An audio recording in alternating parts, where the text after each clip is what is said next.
Welcome back to The Rich Life. I'm your host Aaron, and today we're going to be talking about the rich life of Benny Blanco. But before we get started, don't forget to click like and subscribe for your daily dose of celebrity content. Now let's get to it. Benny Blanco is an American rap artist, songwriter, and producer who has a net worth of $16 million.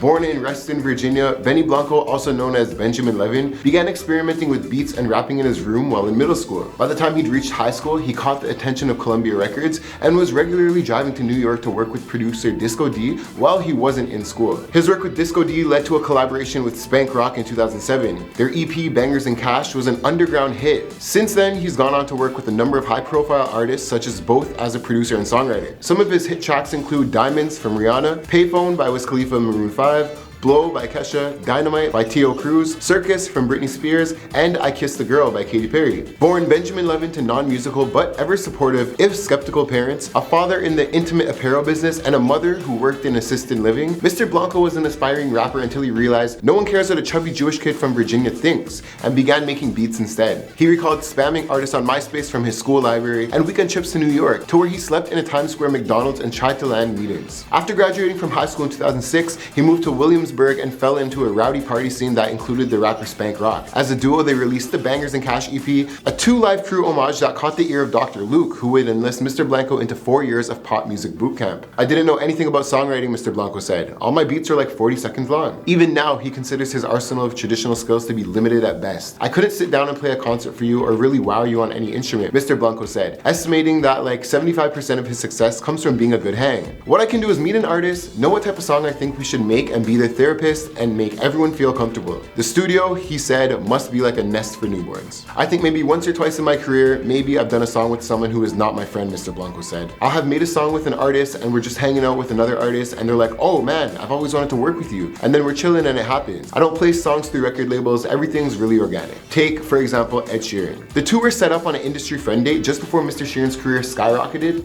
and they bonded immediately with fart jokes on the email, Mr. Blanco said. "We chilled all night, got wasted, had the best time. At some point it was like, dude, we should try to make a song, and the result was Don't, which would go on to become Mr. Sheeran's first top 10 single in the United States." Some months later, Mr. Blanco said, "Mr. Sheeran called him out of the blue, intoxicated, out of his mind at a festival just to talk. After that, we became so tight," Mr. Blanco said. He often joins Mr. Sheeran on tour to write and serve as an executive producer on the singer's outrageously popular third album. As he has BFF status with Ed Sheeran and his run of contributions to Kanye West's 5 studio marathon albums, he explained how he'd gone from an anonymous teenage goofball from the suburbs to the preferred studio goofball of pop stars everywhere. "I produced every song I want to produce. I've done it every way I wanted to do it," Mr. Blanco said. "And especially now with this Kanye stuff, my bucket list dreams are pretty much checked off." For years, he'd kept a computer folder labeled Kanye Drums just in case. In addition to his chart toppers, Mr. Blanco oversees 2 labels, Friends Keep Secrets and Mad Love, under Interscope Records, and it's just as likely to pop up in credits of a SoundCloud rapper, 6 Dogs, Chill Sammy,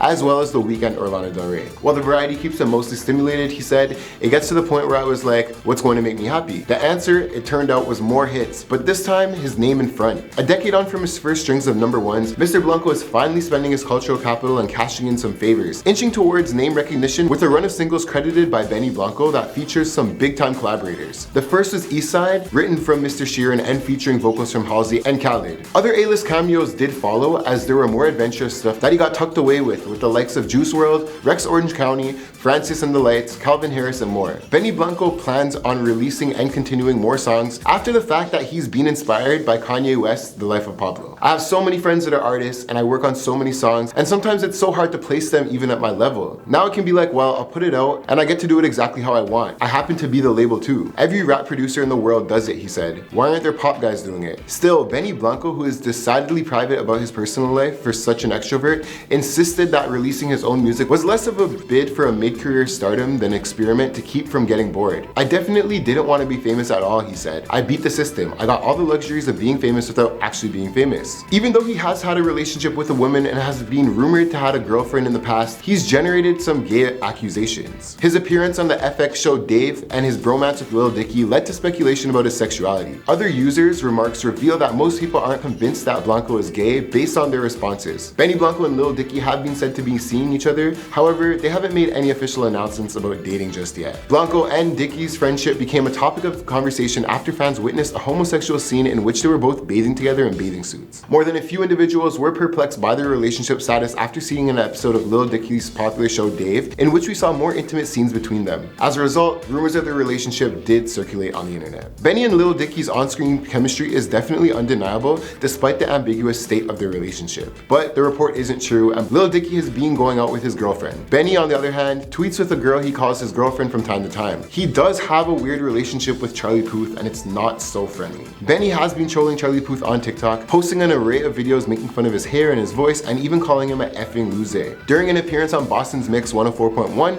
Puth admitted he's not sure where all the animosity is coming from. "I just don't know as much as you do," Puth said. "I was gonna ask you if you knew anything else. I thought we were friends," he continued. Addressing fan theories that the feud is fake, Puth admitted that it could be a possibility, but he's not really sure. "I still think it's for fun, but what the hell do I know," he said. "My answer is I think we're friends. I think everything's okay." But then Billie Eilish hits back at Benny Blanco for verbally attacking Charlie Puth. While Puth was quiet at first, in November he questioned Blanco on why he was making the clips. "I don't exactly know why you've been so mean to me these past couple of months, but it does genuinely hurt my feelings. I used to look up to you and I don't know where all of this is coming from," Puth said. Blanco rudely responded, "I don't know why I made this video because you're an effing loser, Puth. Look at you. You sit in your room all day and make TikToks. Dude, what the hell is wrong with you? Look at your hair. It looks like you've gotten a toupee or a wig on or something. Get a grip and get an effing haircut." Billie Eilish has had enough and came to defend Puth. "What do you do all day, Benny?" Eilish questioned. "The same thing. Literally the same thing." It is unclear why Blanco first decided to attack Puth. The two have worked together in the past, but let's just hope he doesn't make a bad habit of these things, because that would be a bad decision, since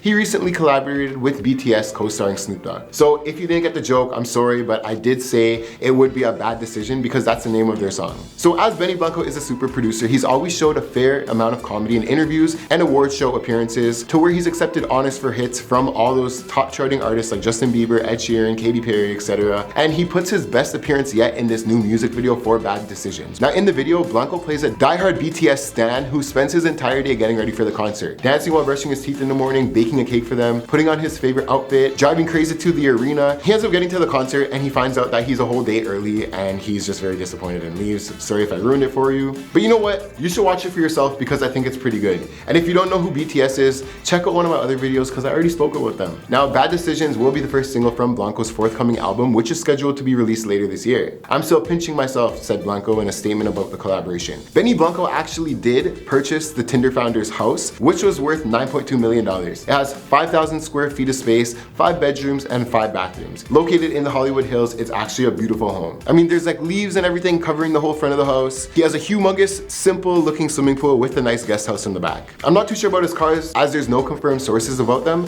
but he did tweet a photo with his pizza oven, which has his name on it. He said, "You guys buy fancy cars, well I got a pizza oven with my name on it." I'm not sure if that's the ultimate flex, but being a pizza lover myself, I sure do think that is pretty cool. Let me know in the comments below what you think about him. Did you see the BTS video? What songs do you like the best that he's made? Let me know, I'm here for it. My name's Aaron, thanks for checking out The Rich Life. See you soon.